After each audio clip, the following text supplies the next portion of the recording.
Halo semuanya, pada video kali ini saya akan membahas beberapa soal pada mata kuliah Matematika Diskrit dan Logika. Perkenalkan, saya Devia Umi Hanifah. Materi yang akan saya bahas itu meliputi relasi fungsi, induksi matematika, teori bilangan, graf, dan pohon keputusan dalam distribusi barangnya. Baik, langsung saja masuk ke pembahasan soal nomor 1. Sebuah perusahaan distribusi memiliki 6 gedung A, B, C, D, E, dan F. Bentuklah produk kartesius A kali B dengan A beranggotakan 1, 2, 3 dan B beranggotakan A, B, C.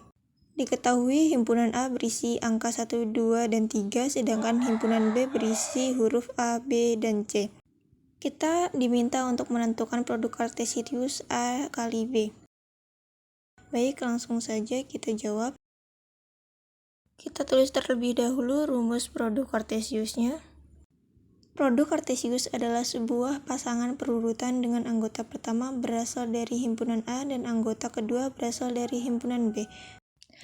Artinya angka 1 dipasangkan terlebih dahulu dengan semua anggota B sehingga menjadi 1A, 1B, 1C. Kemudian angka 2 juga dipasangkan dengan semua anggota B sehingga menjadi 2A, 2B, dan 2C. Selanjutnya angka 3 dipasangkan dengan semua anggota B sehingga menjadi 3A, 3B, dan 3C. Jadi hasil produk kartesius A kali B adalah semua pasangan tersebut. Selanjutnya soal nomor 2. Definisikan relasi R dari A ke B dan tentukan domain serta range-nya. Pada soal ini kita akan mendefinisikan relasi R dan menentukan domain serta range-nya. Nah, cara pengerjaannya yaitu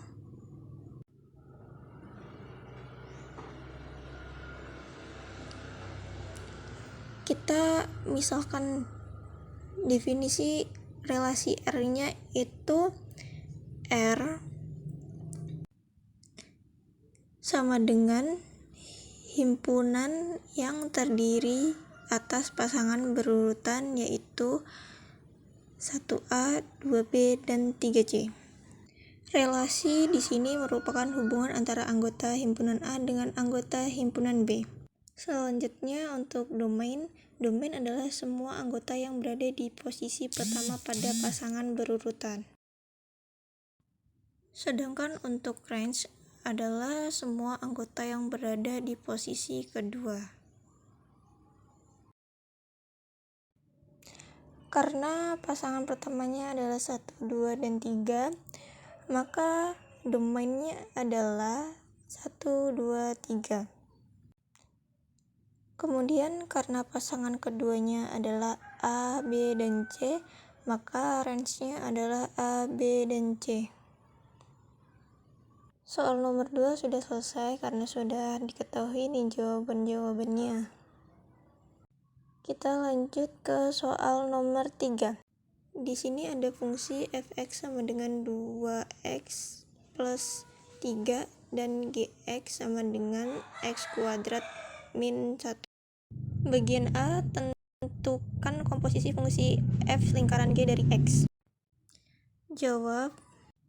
Kita tulis terlebih dahulu soalnya kembali.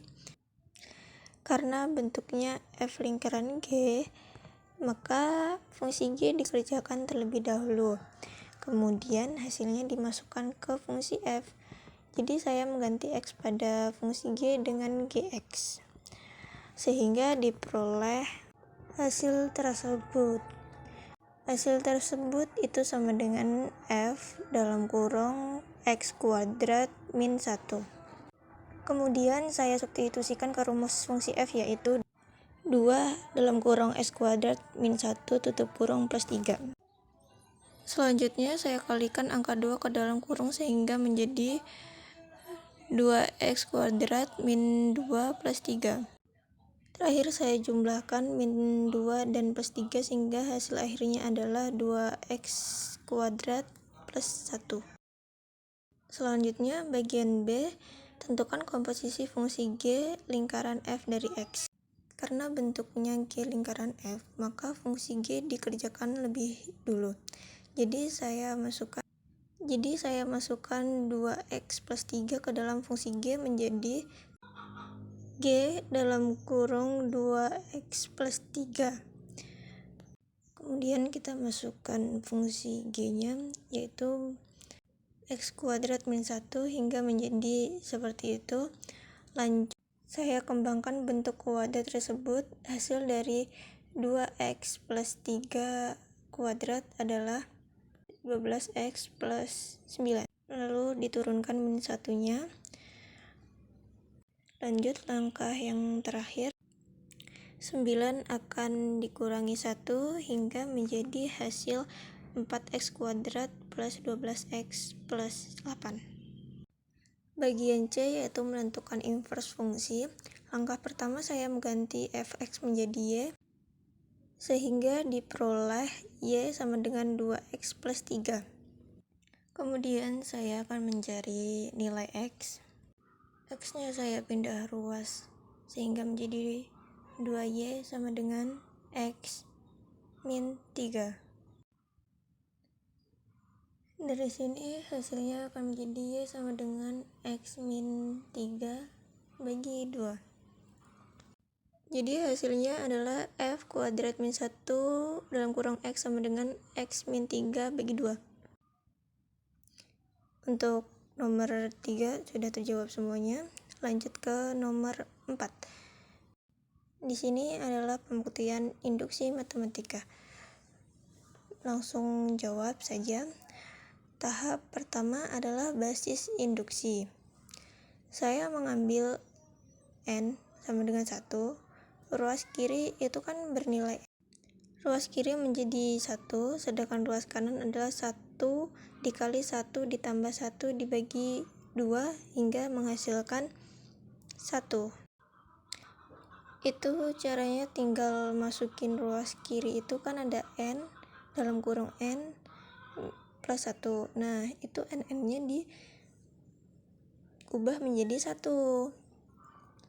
Terus hasilnya menjadi 1. Jadi karena ruas kiri dan ruas kanan sama-sama bernilai 1, maka P dalam kurung 1 terbukti benar.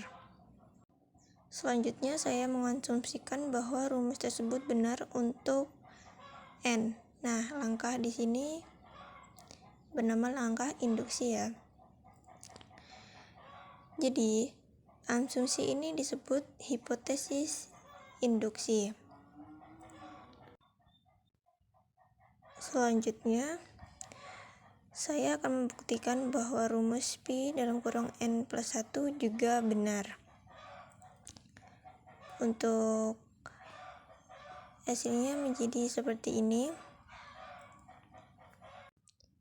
Oke, pada bagian dalam kurung 1 plus 2 plus 3 plus titik-titik plus 1 itu kan hasilnya udah terbukti tuh di hipotesis induksi, jadinya kita turunin aja.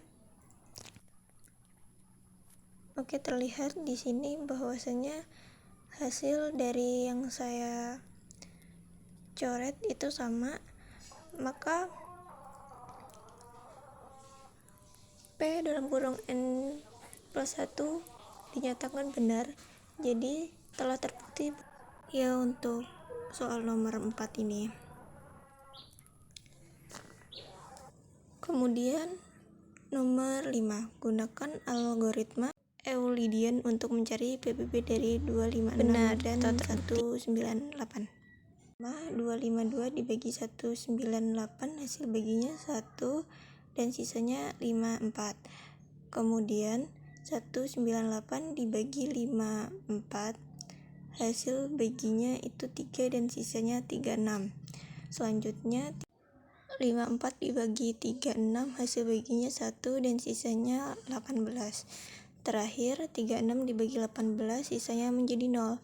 Menurut algoritma Euclidean, PBB diperoleh dari sisa terakhir sebelum 0, sehingga yaitu 18 ya.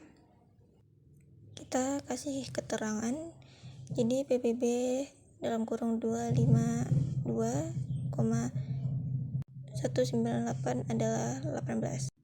Yang nomor 5 ini, tentukan inverse modulo dari 7 pada modulo 26. Jawab. Artinya di sini saya akan mencari nilai X sehingga 7X kongruen dengan 1 modulo 26. Di sini saya mencoba X sama dengan 15 ya. Kemudian saya hitung 7 kali 15 hasilnya 105. Selanjutnya saya ingin memastikan apakah 105 kongruen dengan 1 modulo 26. Caranya saya membagi 105 dengan 26 hingga menghasilkan 105 sama dengan 26 kali 4 menyisakan 1. Karena hasil pembagiannya 106 adalah 26 memiliki sisa 1, maka dapat ditulis bahwa 105 kongruen dengan 1 modulo 26.